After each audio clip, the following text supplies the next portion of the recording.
सिखाया गया गुरु साक्षात परम ब्रह्म तस्मै श्री गुरुवे।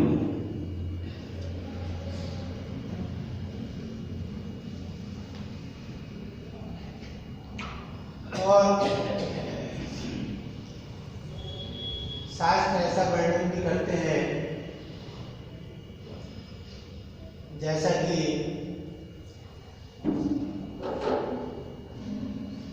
महाराज जी का मेरे गुरुदेव में वर्णन आता है। एक बार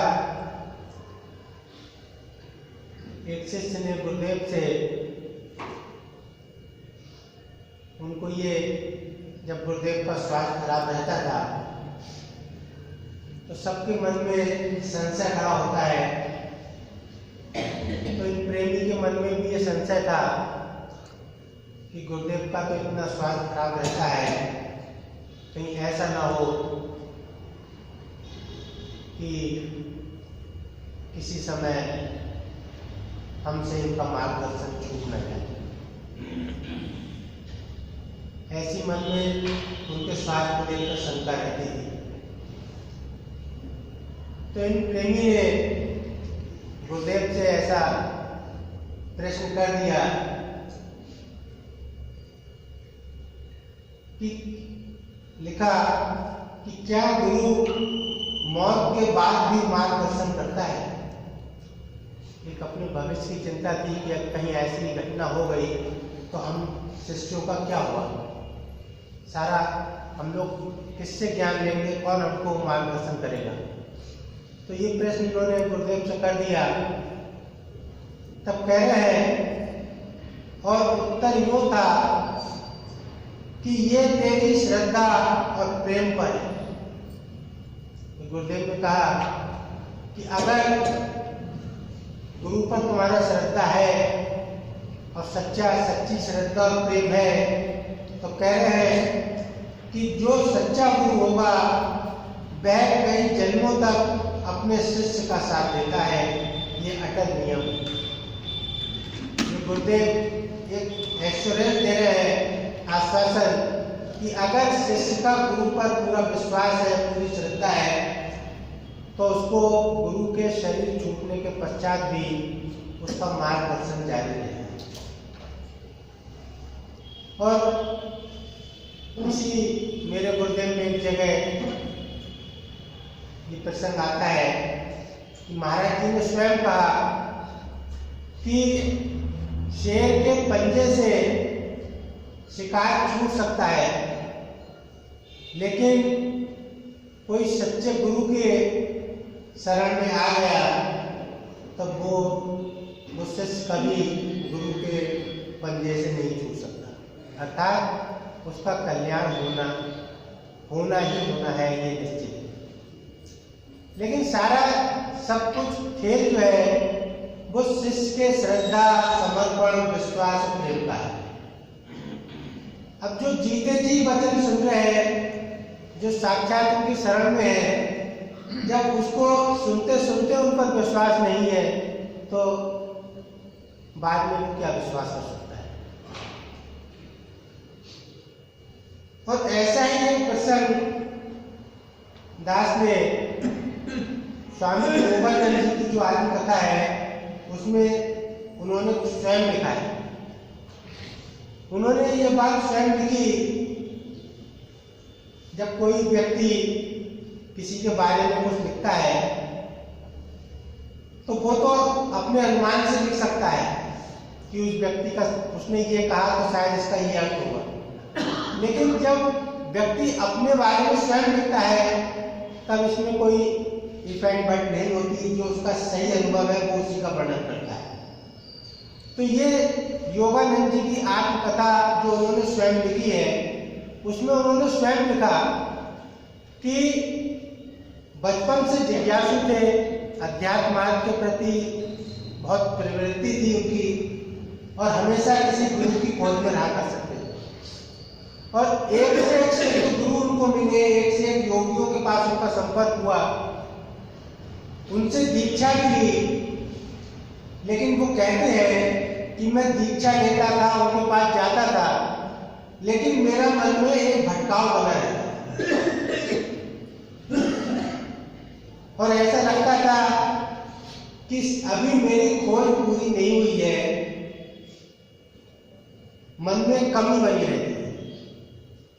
लेकिन वो स्वयं लिखते हैं कि जब उनकी भेंट श्री युक्तेश्वर गिरी जी से हुई, जो उनके गुरु बने, तो वो लिखते हैं कि जैसे ही वो उनकी शरण में पहुंचे, उनके आश्रम में प्रवेश किया और जैसे ही युक्तेश्वर गिरी जी को देखा तो ऐसा मन उनका स्वतः ही फैल गया और युक्तेश्वर गिरी जी ने कहा कि आओ, मैं तुम्हारा इंतजार कर रहा था। तो वो लिखते हैं कि वहां पहुंचते ही मैं एक से एक बड़े योगियों के पास, संतों के पास गया, बड़े बड़े सिद्धों के पास गया, लेकिन एक कमी खलती रहती थी। और जब मैं युक्तेश्वर गिरी जी की शरण में आया तो मुझे लगा कि आज मेरा ठिकाना मुझको मिल गया।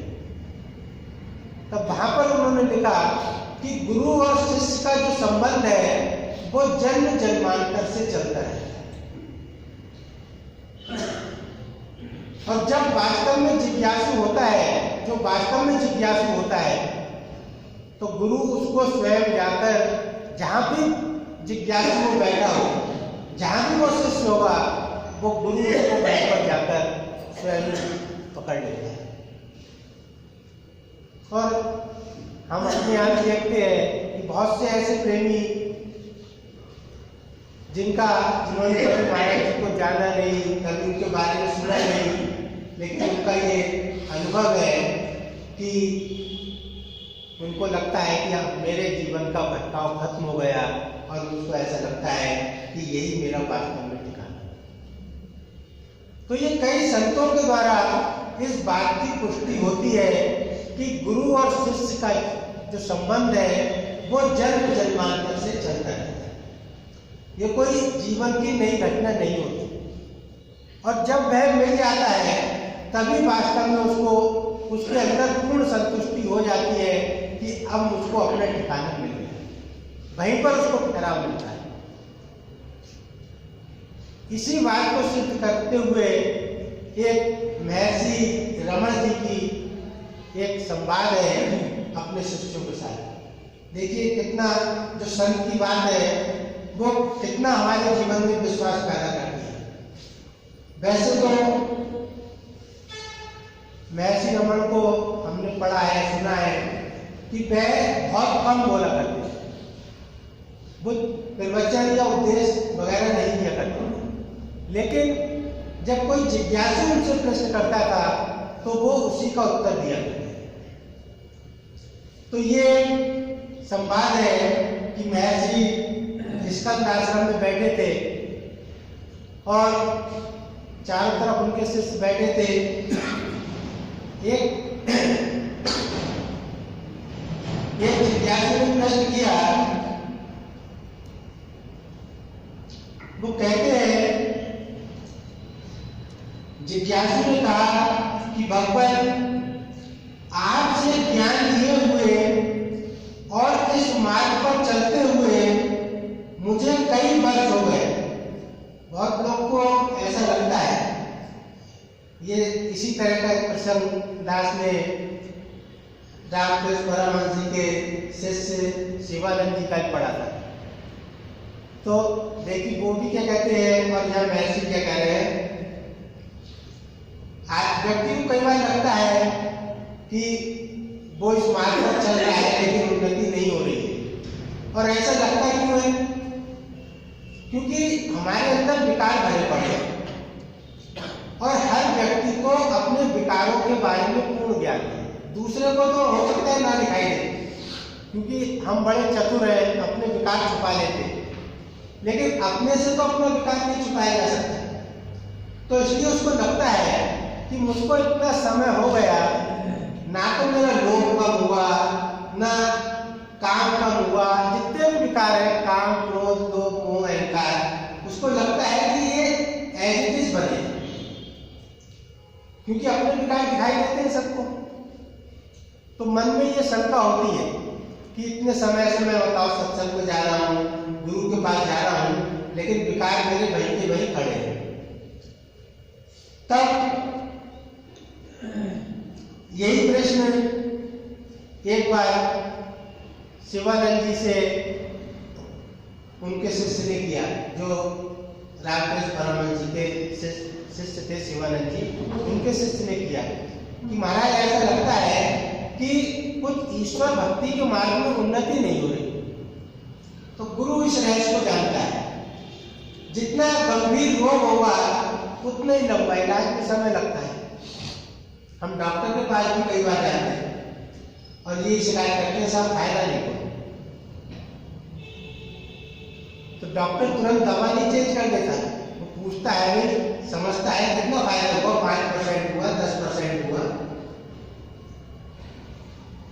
तो जब शिष्य ने कहा कि फायदा नहीं हुआ, तब स्वामी शिवानंद ने कहा कि तुम कैसे कह सकते हो फायदा नहीं हुआ। उसने कहा साहब मुझको ऐसा लगता है। तब शिवानंद उसको बताते हैं कि तुम मेरे पास क्यों आते हो। हम लोग आश्रम में जाते हैं, वहां तो कोई संसार का वैभव तो होता नहीं, ना संसारिक सुख प्राप्त होते हैं। तब शिवानंद जी ने पूछा तुम मेरे पास क्यों आते हो। तब एक संक्षिप्त सा उत्तर दिया, जैसा हम लोग केवल ज्यादा अनुभव तो है नहीं, तो केवल इतना कह दिया कि महाराज आपके पास आकर अच्छा लगता है, आपसे मिलकर अच्छा लगता है। जब उसने ये कहा तब शिवानंद जी ने कहा कि क्यों अच्छा लगता है, मैं तुमको संसार की क्या वस्तु देता हूं, संसार का कौन सा सुख देता हूं, और ये जो संत के पास जाकर अच्छा लगना है, जहां पर संसार का कुछ प्राप्त नहीं होना है, यही सिद्ध करता है कि तुम्हारा ईश्वर के प्रति प्रेम बढ़ रहा है। जहां पर कुछ नहीं मिल रहा है संसार का और वहां पर तुमको अच्छा लग रहा है, तो इसका मतलब कि बीज अंकुरित हो रहा है, समय लगेगा। तो हम ये नहीं कह सकते कि उन्नति नहीं हो रही।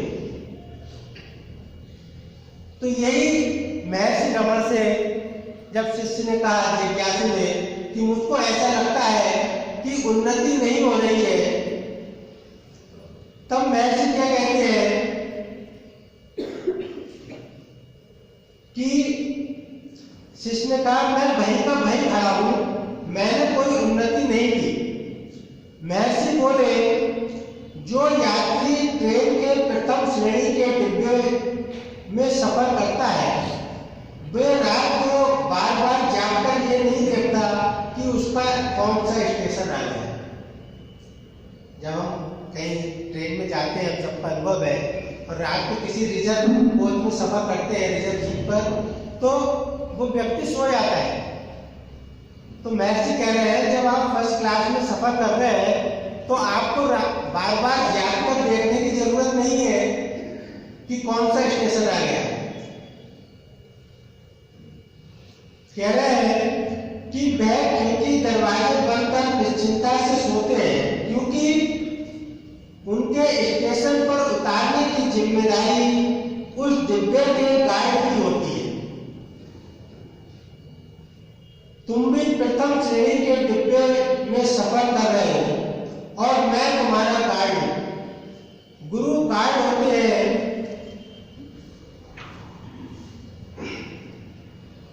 गुरु गाइड होते हैं जिसने ज्ञानी महापुरुषों से दीक्षा ले ली और फर्स्ट क्लास के डिब्बे में सफर कर रहा है।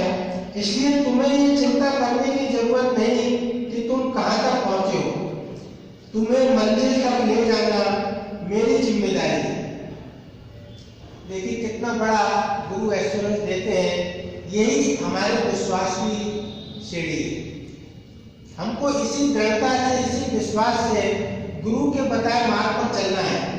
कह रहे हैं तुम्हें चिंता करने की जरूरत नहीं कि तुम कहां तक पहुंचे हो। तुम्हें मंजिल तक ले जाना मेरी जिम्मेदारी है। बस तुम इस ट्रेन में बैठे रहना, उतर गए तो गड़बड़ हो गए। ये सत्पुरुष का एश्योरेंस है, सत्पुरुष की का हमको विश्वास दिला रहे हैं कि बस आप दृढ़ता से जो मार्ग दिया है उस पर चलते रहिए। यानी कह रहे उतर गए तो गड़बड़ हो जाएगी।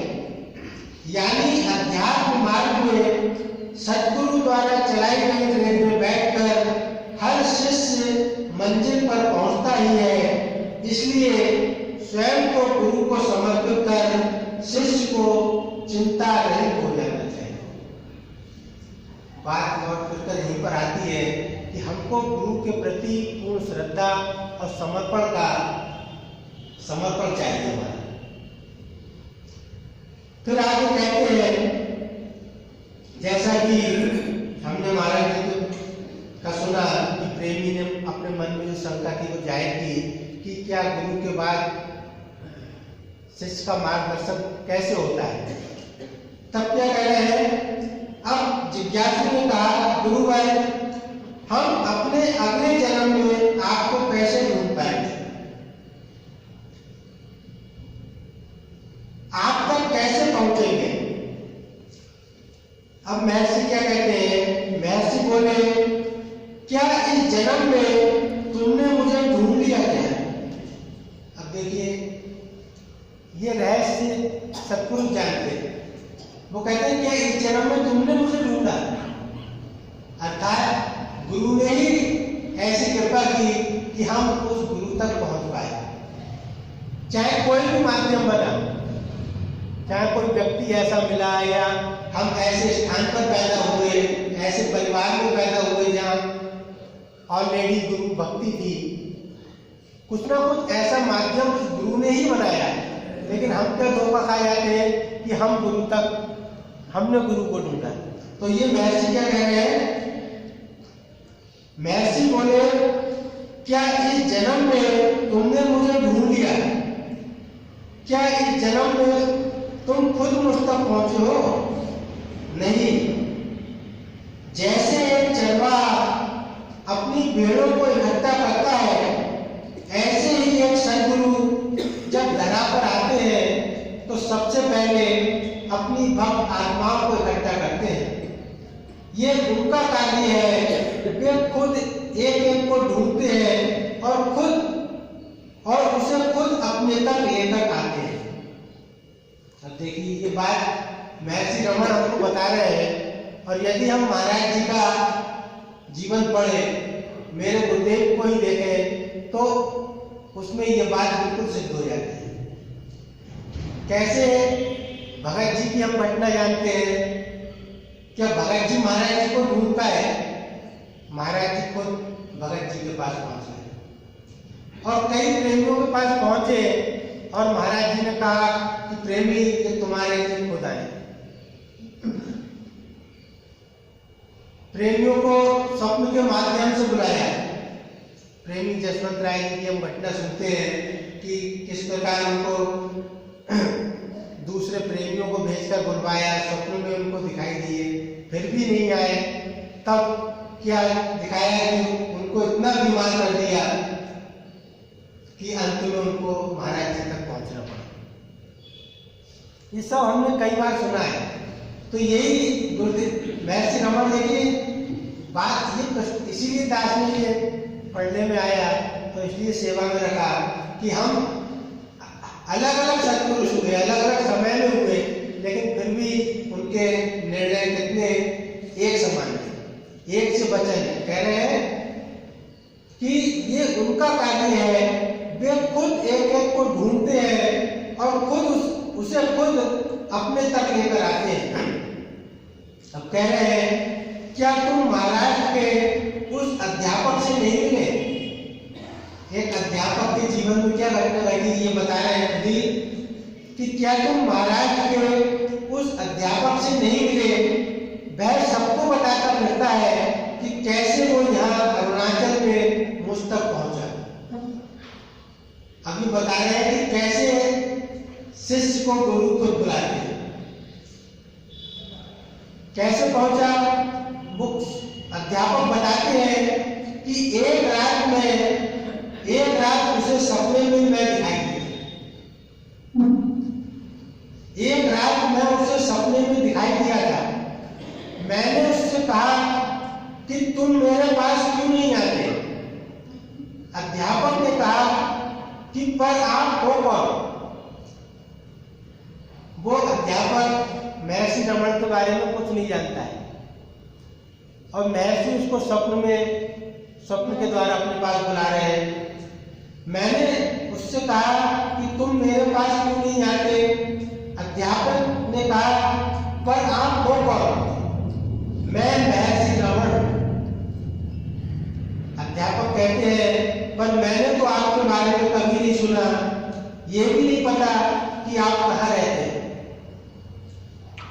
महर्षि कहते हैं स्वप्न में ही तुम अरुणाचल आओ, वहां आकर मेरे बारे में पूछना, लोग तुम्हें मुझ तक पहुंचने का रास्ता बता देंगे। महाराज जी ने कई प्रेमियों का ऐसा संस्मरण आता है कि प्रेमी तुमको पिछले जन्म में भी दीक्षा दी थी, लेकिन तुमने पूरी तरह उसका पालन नहीं किया। अब तुमको फिर दीक्षा दे रहे हैं, अब की से लापरवाही या गलती न करें। खुद बता रहे थी। अब देखिए फिर क्या कहते हैं आगे, वहां आकर मेरे बारे में पूछना, लोग तुम्हें मुझ तक पहुंचने का रास्ता बता देंगे। अब वो कहता है पर मैं तो बहुत गरीब हूं।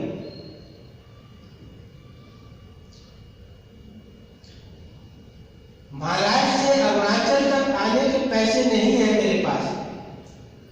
अब कहते हैं महर्षि तुम फला स्थान पर जाओ, वहां पर एक सुनार की दुकान है, उस सुनार से कहना मैंने तुम्हें भेजा है, वह तुम्हें किराए के पैसे दे देगा।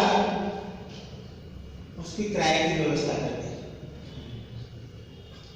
अगली सुबह वह अध्यापक उस सुनार के पास पहुंचा और उसे पिछली रात का सारा सपना कह सुनाया। सपना सुनने के पश्चात उस सुनार ने बिना कुछ कहे किराए की रकम निकाली और उस अध्यापक को थमा दी। फिर वह अध्यापक मुझ तक पहुंच गया और मैंने उसे दीक्षित कर दिया। वह मेरा पुराना शिष्य है। देखिए कैसी घटना है जो ये सिद्ध कर रही है कि गुरु जन्म जन्मांतर तक शिष्य का साथ नहीं छोड़ता। जो महाराज जी ने कहा कि प्रेमी शेर के पंजे से शिकार निकल सकता है, लेकिन जो गुरु के पंजे में आ गया गुरु उसको कभी नहीं छोड़ता। ये बड़ी महत्वपूर्ण, तो जो लोग इस रहस्य को समझते हैं उनको ये बात समझना चाहिए कि गुरु का संसार का रिश्ता तो मेरा 4 दिन का है। हम संसार के रिश्ते के आगे गुरु को छोड़ देते हैं। ये सारे जीवन ऐसी लापरवाही चलती है। क्यों नहीं है? सारे जितने कारण निकलेंगे हमारे इस अध्यात्म मार्ग पर चलने के, वो केवल स्वार्थ और परिवार, बस यही बंधा होगा और कुछ नहीं होगा। और ये 4 दिन का रिश्ता है जिसका अगले पल का भरोसा नहीं, उसके लिए हम उसके प्रति लापरवाही करते हैं जो जन्म जन्मांतर से जिसके साथ हमारा संबंध बना हुआ है और जो कभी खत्म नहीं हो सकता। ये गलती नहीं होनी चाहिए, लेकिन करते हैं हम अज्ञानवश अपने विकारों के वशीभूत होकर। जो 4 दिन का क्षणिक संबंध है उसके आगे जो अमिट संबंध है, जो अनंत संबंध है, जो अखंड संबंध है, उसको हम वो छूट तो नहीं सकता, लेकिन लापरवाही करते हैं और धोखा खाते हैं। तो कह रहे हैं इस प्रकार वो मेरा शिष्य था और मैंने उसको बुला लिया। कह रहे हैं कई जन्मों से मेरा शिष्य था और इस मार्ग पर चल रहा है, उसे मंजिल पर ले जाना मेरा दायित्व है। इसी तरह तुम सब भी मेरे अपने हो। तुम अपना दायित्व मुझ पर, तुम सबका दायित्व मुझ पर है, इसलिए तुम सब निश्चिंत होकर इस मार्ग पर चलो। तुम्हारे हर जन्म में मैं तुम्हें स्वयं खोज लूंगा। कितनी बड़ी बात ये एक पूर्ण ऋषि के द्वारा हमको सुनने को मिल रही है। जिज्ञासु ने कहा, भगवान आपकी इस अनंत कृपा का मोल तो हम चुका नहीं सकते, परंतु फिर भी गुरु दक्षिणा स्वरूप कुछ देना चाहते हैं। देखिए महाराज जी का जीवन सामने है, क्या लेते थे गुरु दक्षिणा? कभी किसी से कुछ स्वीकार किया? बस यही कहते थे कि अपनी तपस्या छोड़ जाओ और यहाँ से शांति लेकर जाओ, कुछ कमाई कर लो, सतनाम की कमाई कर लो, बस यही दक्षिणा थी। तो यही महर्षि कह रहे हैं कि जब शिष्य ने कहा परंतु फिर भी कुछ गुरु दक्षिणा स्वरूप कुछ देना चाहते हैं, क्या अर्पित करें? महर्षि बोले, यदि कुछ देना चाहते हो तो एक वचन दो कि तुम अडिगता से इस अध्यात्म मार्ग पर चलते रहो। अपने लिए क्या मांगा?